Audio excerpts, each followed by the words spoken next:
Galbūt šie vaizdai yra netokie įspūdingi kaip Portugalijos miestelėje Nazare, kur galima išvysti didžiausias bangas pasaulyje.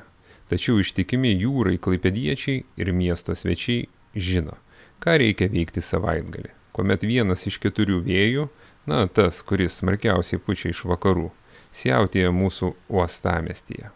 Taip, dauguma tuo metu jį pasitinka kažkur pajūryje, o šiais technologijų laikais ir siekia įamžinti. Tad ir mes, neišimtis, siekime įamžinti vėją.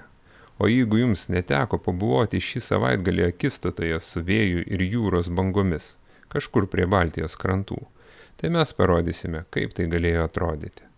Ir žinoma, toliau paliksime tik vėjo ir bangų ošimo simfoniją, kurie kartais geriau praskaidrina mintis nei bet koks pasakojimas ar beletristika.